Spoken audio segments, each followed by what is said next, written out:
بسم اللہ الرحمن الرحیم والصلاة والسلام علی رسولہ الکریم وعلی آلہ وصحبہ اجمعین۔ آخری عشرہ شروع ہونے والا ہے۔ اس میں دو چیزیں بڑی اہم ہیں، ایک شب قدر اور ایک اعتکاف۔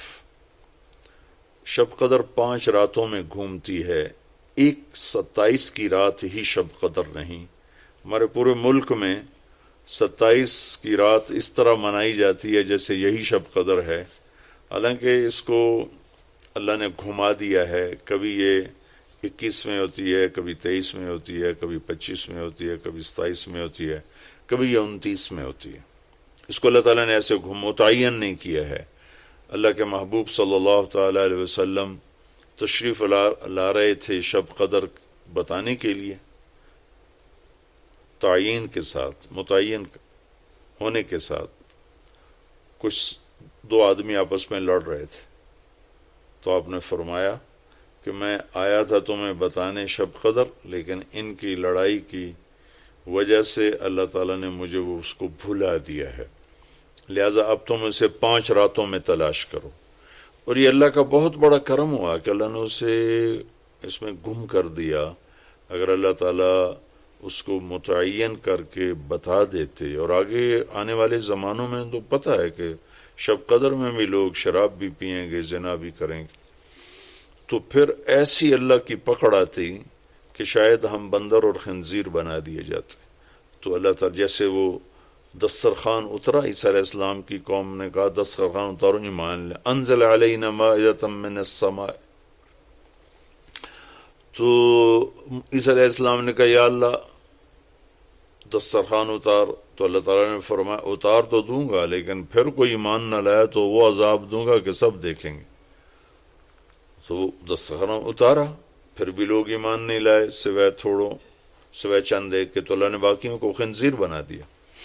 تو شب قدر متعین ہوتی اور لوگ شرابیں پی رہے ہوتے، جوا کھیل رہے ہوتے، ناچ گانا کر رہے ہوتے، تو پتھر برسنے یا بندر خنزیر بننا ممکن ہے، ایسا ممکن ہے۔ تو اللہ تعالیٰ نے اپنے نبی کی طفیل اس کو 5 راتوں میں گھما دیا۔ ایک تو 5 راتیں جاگنے سے 4 راتوں کی عبادت اور مل گئی، اور ایک شب قدر مل گئی، اور دوسرا اللہ کی رحمت ہوئی کہ اس کو چھپا رہنے دیا تاکہ اس کی ناقدری نہ ہو اور لوگوں کو پتہ بھی نہ ہو، ناقدری نہ ہو۔ آخری عشرہ مغفرت کا، پہلا رحمت، دوسرا مغفرت، اور تیسرا گناہوں سے، جہنم سے آزادی۔ آخری عشرہ جہنم سے آزادی کا ہے۔ نبی پاک صلی اللہ تعالی علیہ وسلم ساری زندگی اعتکاف بیٹھے آخری عشرہ میں۔ بدر کی جنگ 17 کو ہوئی تو واپسی تک رمضان گزر گیا، تو نہیں بیٹھے۔ فتح مکہ رمضان میں ہوا تو یہ 2 سال آپ مدینہ سے باہر تھے، باقی 8 برس آپ مدینہ میں تھے، اعتکاف فرمایا۔ آخری 10 ہجری میں جب 11 ہجری 12 ربیع الاول آپ دنیا سے تشریف لے گئے، 10 ہجری آپ نے 20 دن کا اعتکاف فرمایا، اور جبریل کے ساتھ قرآن کا دور 2 دفعہ فرمایا۔ ایک دفعہ آپ نے رمضان میں کسی وجہ سے اعتکاف اپنا ملتوی فرمایا، کینسل فرمایا، تو وہ شوال میں 10 دن آپ دوبارہ اعتکاف میں بیٹھے۔ اعتکاف کا موضوع آکافہ کہتے ہیں مڑ جانا، پھر جانا، پلٹ جانا۔ تو اعتکاف کا مطلب ہے کہ اس طرح یکسو ہو کے بیٹھنا کہ دل اللہ کی طرف پھر جائے، دل اللہ کی طرف مڑ جائے۔ تو اس لیے 10 دن مسجد کے اندر رہنا اور صرف اللہ سے راز و نیاز اور اللہ کے تعلق بنانے کی کوشش کرنا۔ اللہ کا فضل ہے، ہمارے ملک میں کیا پوری دنیا میں بہت شوق سے اعتکاف میں لوگ بیٹھتے ہیں۔ جب رمضان گرمیوں میں نہیں تھا تو جانا ہوتا تھا حرمین میں، تو ماشاءاللہ جگہ نہیں ملتی تھی بیٹھنے کی، اتنے اعتکاف کرنے والے لوگ ہوتے تھے۔ جب کوئی چیز رسم بن جاتی ہے تو اس کی روح نکل جاتی ہے، روح نکل جاتی ہے۔ اعتکاف کا مطلب ہے خلوت میں اللہ سے تعلق بڑھانا، لیکن جب وہ اعتکاف ہی ایک مجلس بن جائے اور اعتکاف بھی ایک بھیڑ بن جائے تو وہ اعتکاف نہیں رہتا، نہ اس کا وہ مقصد پورا ہوتا ہے اور نہ اس کا وہ اجر ملتا ہے جو اس پر رکھا گیا ہے کہ ایک دن کا اعتکاف جہنم سے 3 خندق دوری ہے، اور ایک خندق کا فاصلہ زمین آسمان کے برابر ہے۔ تو اعتکاف کا صحیح فائدہ تب ہے جب آپ بیٹھنے سے پہلے علماء سے پوچھ لیں کہ کیسے بیٹھنا ہے، کیا طریقہ ہے۔ ہاں، میں مسائل تو اتنی تفصیل سے اب یہاں نہیں بتا سکتا، کوئی اتنے لمبے چوڑے مسائل ہیں بھی نہیں۔ مسجد کی پابندی کرنی ہے، مسجد سے بغیر ضرورت کے نکلیں گے تو اعتکاف ختم ہو جائے گا، بس اتنی سی بات ہے۔ ہاں، ایک چیز جو اعتکاف کو بہت زیادہ خراب کر رہی ہے وہ یہ موبائل فون ہے۔ اب ہم جا رہے ہیں کہ ہمارا اور اللہ کا تعلق قائم ہو جائے، اور یہ موبائل نے تو زندگیاں خراب کر دی ہیں، نجی زندگیاں خراب ہو گئی ہیں، تعلق خراب ہو گئے ہیں، اور صحتیں خراب ہو گئی ہیں۔ بہت زیادہ اس کا استعمال ہے ہماری قوم میں۔ میں اتنا پھرا ہوں یورپ امریکہ میں، سوائے ضرورت کے کبھی کسی کے ہاتھ میں موبائل نہیں دیکھا۔ یہاں دیکھو ہاتھوں میں موبائل پکڑ، 2 موبائل پکڑ کے چل رہے ہیں، کوئی کاروباری بھی نہیں ہے، کوئی بڑے زیادہ مصروف بھی نہیں ہیں، 2 3 موبائل رکھے ہوئے ہیں۔ اس قدر احمقانہ حرکتیں ہیں، گاڑی چلاتے ہوئے موبائل سنتے جا رہے ہیں۔ ہو میرا ایک بہت پیارا دوست اس حادثے کا شکار ہوا کہ سامنے والا وہ یہ تو اپنی صحیح لائن پہ جا رہا تھا، وہ اس پہ چڑھ گیا، اس کا تو کھیل رہا اور میرے ایک دوست قیمتی کی جان چلی گئی۔ تو ہمارے ہاں بہت بے احتیاطی ہے۔ تو کم از کم یہ 10 دن آپ مسجد میں جا رہے ہیں، موبائل گھر چھوڑ کے جائیں، لیپ ٹاپ گھر چھوڑ کے جائیں، اور کئی وہ ویڈیو گیم کھیل رہے ہوتے ہیں، بھائی تو اعتکاف نہ بیٹھ، گھر جا کے بیٹھ جا، اور موبائل پہ لگے ہوتے ہیں، لیپ ٹاپ ساتھ لے کے جاتے ہیں، وہاں کاروباری سلسلے چل رہے ہوتے ہیں۔ یہ کام تو آپ سارا سال کرتے ہی رہے ہیں۔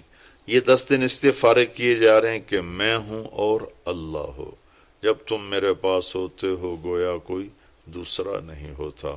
اس طرح اللہ کے ساتھ تعلق بن جائے، اس طرح اللہ پاک کی محبت نصیب ہو جائے کہ پھر ساری زندگی اللہ ہی اللہ ہو، ہر وقت وَإِذَا احفظ اللہ یحفظک، احفظ اللہ تجدہ تجاہک، اپنے اللہ کو اپنے سامنے رکھ، اللہ تجھے ہر وقت اپنے سامنے رکھے گا۔ ہم تو ہیں ہی اللہ کے سامنے، ہر وقت اللہ کو تو اپنے سامنے پائے گا۔ تو اعتکاف میں بھیڑ اور رنگ برنگے کھانے اور لمبے چوڑے دسترخوان اور بے حساب افطاری سحری، یہ ساری چیزیں اس کی روحانیت کو ختم کرنے والا۔ میں یہ نہیں کہتا کہ اس کا اجر انشاءاللہ ملے گا، لیکن ایک نوجوان ماشاءاللہ اکثر نوجوان، یہ فیصل مسجد اسلام آباد میں تو سینکڑوں لوگ اکٹھے ماشاءاللہ اعتکاف میں بیٹھے ہوئے ہوتے ہیں۔ تھوڑی جو بھائی اعتکاف میں بیٹھنا چاہتے ہیں، یہ میری چند گزارشات کو ضرور سامنے رکھیں۔ موبائل لے کر نہ جائیں، لیپ ٹاپ لے کر نہ جائیں، وہاں زیادہ فضولیات، بے شک اللہ کے دین کی باتیں کریں بھی صحیح، سنیں بھی صحیح، دعوت دیں، دعوت سنیں، تعلیم میں بیٹھیں، لیکن فضولیات میں نہ لگیں، زیادہ وقت دعا میں لگیں۔ اور اعتکاف والے کے لیے یہ بھی ایک بہت بڑی فضیلت ہے کہ اگر یہ سویا بھی ہو تو اس کی عبادت کا ہی لکھا جاتا ہے، اس کا کھاتا، اس کا سونا بھی عبادت، اس کا کھانا بھی عبادت، اس کا وہاں آرام کرنا بھی عبادت۔ لوگ رات کو جاگیں گے تو ان کا جاگنا لکھا جائے گا، لیکن یہ اعتکاف میں سویا بھی ہے تو اس کا جاگنا لکھا جائے گا، اور 5 راتوں میں 1 رات تو شب قدر ہے ہی، تو انشاءاللہ ضرور نصیب ہو جائے گی۔ تو یہ چند ایک تھوڑے احتیاطیں ہیں، اگر اعتکاف میں برت لی جائیں تو ہمیں اللہ کا تعلق نصیب ہو۔ مستورات خواتین جو گھروں میں اعتکاف بیٹھتی ہیں تو وہ ایک کمرہ ہوتا ہے، ایک کمرے کو متعین کر لیا جاتا ہے، اسی میں وہ رہتی ہیں، اس سے باہر نہیں نکلتی، اسی میں انہوں نے دن گزارنا ہوتا ہے۔ وہ 10 دن گزاریں، 3 دن گزاریں، جتنے دن کی بھی نیت کریں۔ اللہ کے محبوب صلی اللہ تعالی علیہ وسلم ہمیشہ 10 دن کا اعتکاف فرماتے تھے، پھر ایک دفعہ 20 دن کا فرمایا۔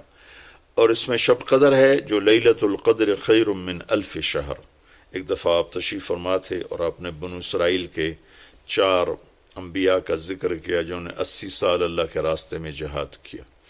تو صحابہ نے کہا بڑے غم سے، یا رسول اللہ ہماری تو عمریں ہی 80 سال نہیں ہوتی۔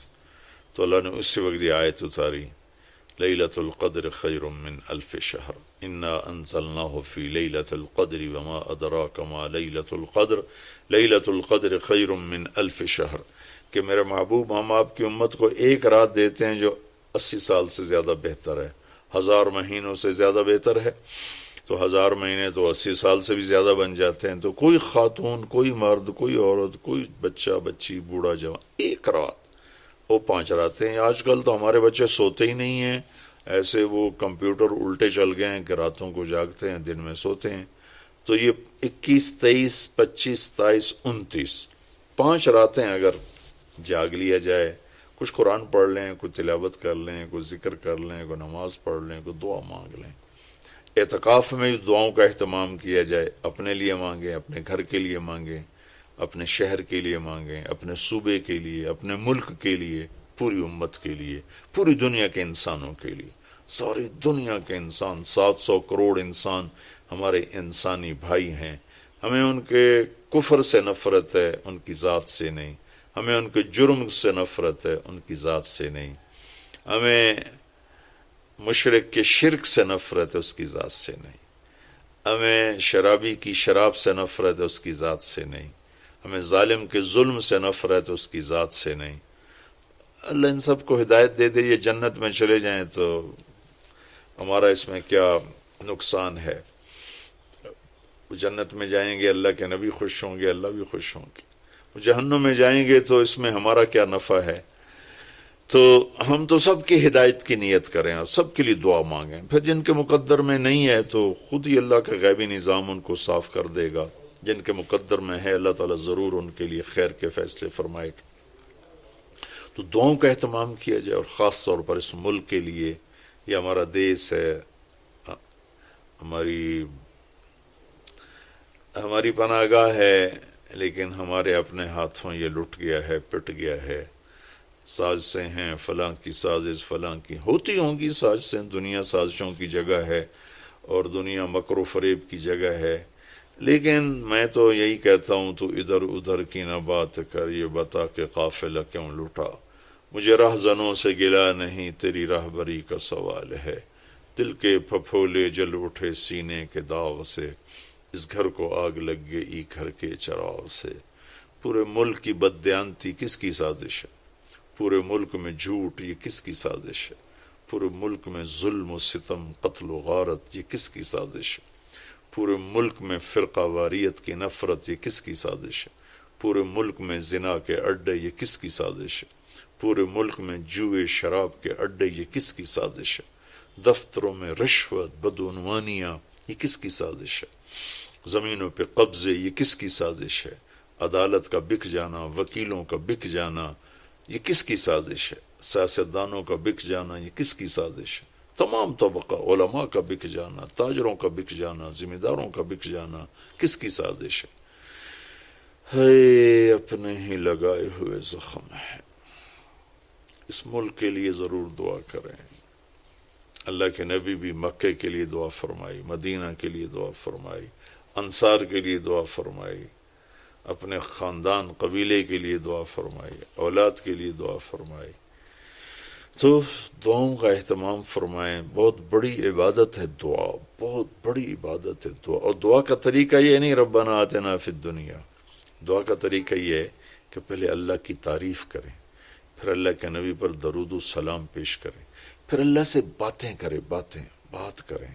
یا اللہ تجھے تو پتہ ہے میرے ساتھ یہ ہوا، میرے ساتھ یہ ہوا، میرے دیس کے ساتھ یہ ہوا، میرے صوبے کے ساتھ یہ ہوا، ہمیں یہ مصیبت پیش آئی، یہ مشکل پیش آئی، اور تیرے سوا کوئی کرنے والا نہیں، اللہ سے باتیں کرو، منت کرو، خوشامد کرو۔ یہ دعا کا وہ طریقہ جو میرے اللہ کو پسند ہے۔ ہم شروع ہو جاتے ہیں ربنا آتنا فی الدنیا، کچھ رٹی رٹائی باتیں ہیں۔ ایک بات یاد رکھیں، دعا الفاظ کا نام نہیں، دعا کیفیت کا نام۔ دعا الفاظ کا نام نہیں، دعا کیفیت کا نام۔ ہمارے ماحول ہے جی میرے لیے یہیں دعا کر دیں، میرے لیے ہاتھ اٹھا دیں، میرے لیے ہاتھ اٹھا دیں۔ ہاتھ اٹھوائے نہیں جاتے، وہ دعا کروائی نہیں جاتی، دعا لی جاتی۔ وہ اندر کی کیفیت کا نام دعا ہے۔ پھر وہ پشتو میں ہو، پنجابی میں ہو، سندھی میں ہو، سرائکی میں ہو، بلوچی میں ہو، بروہی میں ہو، بلتستانی میں ہو، گلگتی میں ہو، کسی بھی زبان میں ہو،